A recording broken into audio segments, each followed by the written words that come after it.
ჯასტინ ტიმბერლეიკის კონცერტამდე რამდენიმე საათი რჩება, მსოფლიოში ცნობილი მომღერალი წარსდგება დღეს დინამო არენაზე შეკრებილების წინაშე. შეასრულებს ნაცნობ სიმღერებს და პოპულარულ ჰიტებს ბოლო ალბომიდან.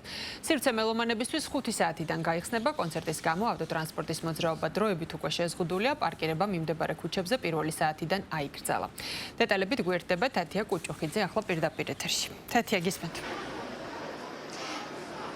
Ლიზა, დიდი დრო არ რჩება დღის კულმინაციურ მომენტამდე ჯასტინ ტიმბერლეიკის სცენა ზუსტად 9 საათზე დაიკავებს, თუმცა იქამდე აქ მოსული ადამიანების განწყობაზე იზრუნებს მისი ტურნეს განუყოფელი წევრი DJ ენდრიუ თაიფსი, რომელიც დაუვიწყარ შოუ პროგრამას პირდება აქ მოსულ ადამიანებს.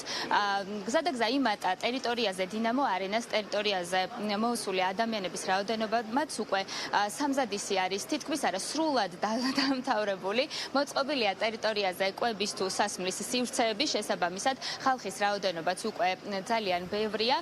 დიდი რაოდენობის ადამიანები არიან შეკრებილები სხვადასხვა შემოსასვლელებთან, როგორც შენაყრიშზე ზუსტად 5 საათზე არის დაგეგმილი კარის გახსნა და სწორედ ამ დროიდან შეეძლებათ აქ მოსულ მოქალაქეებს საკუთარი ადგილების დაკავება, თუმცა აქვე ჩვენს მაყურებელს ვეტყვი იმას, რომ მათ განსაკუთრებული ზომების გადალახვა მოუწევთ, იმიტომ რომ ქალაქის ტერიტორიაზე დაახლოებით 13 საათიდან აიკრძალა სატრანსპორტო მოძრაობა და მოქალაქეებს მხოლოდ ფეხით გადაადგილების საშუალება აქვთ. საუბარია თავისთავად ცხადია დინამო არენას მიმდებარე ტერიტორიებზე, ჩაკეტილია შიდა ქუჩებიც და აქ მოსვლა არის გართულებული. შესაბამისად, სარინგ ჯორჯიას ადმინისტრაცია მსმენელებს ურჩევს იმას, რომ მიიღონ ზომები და თადარიგი დაიჭირონ სივრცეში მოხვედრასთან დაკავშირებით.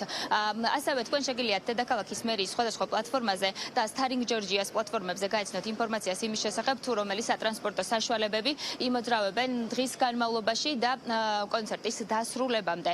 გართულებულია კონტროლიც შემოსვლასთან დაკავშირებით, განსაკუთრებით ეს ეხება წინა რიგს, სცენასთან მდებარე რიგს.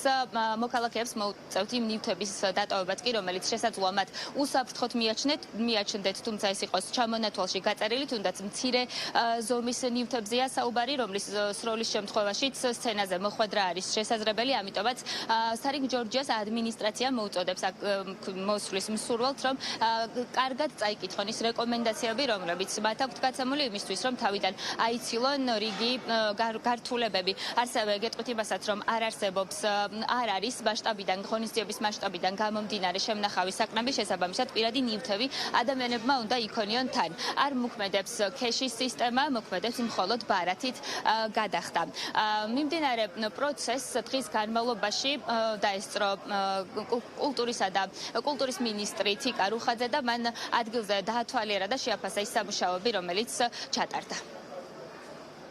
სიტყვებს თავს მართლა ვერ ვუყრი, 20 წელია შეიძლება ითქვას, რომ ველოდები ამ დღეს და ეს დღეც დადგა. ის გამოც ვაფასებ ამ მუსიკოს არის ის, რომ მისი მუსიკალური ავტორიტეტები იყვნენ პრინცი, მაიკლ ჯექსონი, მარვინ გეი და ესეთი საკულტო მომღერლები, როცა ყავს, ასე ვთქვათ, კერპებად, შეუძლებელი არის, რომ უგემოვნო არტისტად ჩამოყალიბდე, ამიტომ მოვუწოდებ ყველას, რომ რაც შეიძლება ადრე მოვიდნენ და დაესწრონ მეგავარსკვლავის კონცერტს. მნიშვნელოვანია, რომ საქართველოს კონდეს რეგიონში, როგორც ისტორიულად ეს იყო, კულტურული ესეთი ჰაბის და კულტურის დედაქალაქის რეგიონის ფუნქცია, მე ესე ვიტყოდი, ჩვენ ოდითგან ვიყავით ნამდვილად დიდი კულტურის ცენტრი და ეხლა ამ მსოფლიო დონის ვარსკვლავებით, რითაც არ ვართ ეხლა ამ ბოლო დროს განებივრებული, მე ვფიქრობ, რომ სარინგ ჯორჯია დაიწყებს დიდ პროექტებს, რომელიც მნიშვნელოვნად გაზრდის ტურიზმს საქართველოში,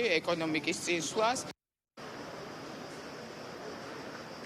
დღეს დინამო არენაზე მსოფლიო ვარსკვლავის პოპის პრინცად აღიარებული ჯასტინ ტიმბერლეიკის მოსასმენად 25,000-ზე მეტ მელომანს ელოდებიან, 18,000 აქედან როგორც გაყიდული ბილეთების სტატისტიკა იუწყება, არის საზღვარგარეთიდან სპეციალურად ჩამოსული ადამიანები, შესაბამისად ძალიან საინტერესო, მრავალფეროვანი პროგრამა გველოდება, როგორც პირდებიან ორგანიზატორები, ჯასტინ ტიმბერლეიკი დღეს შეასრულებს ყველა იმ ცნობილ ჰიტს, რის გამოც ასე ძალიან უყვართ მსოფლიოში მისი მუსიკა და ასევე იმ სიმღერებს უახლესი ალბომიდან, რომელსაც არც თუ ისე ხშირად ასრულებს. მადლობა თათია კუჭუხიძე იყო პირდაპირ ეთერში.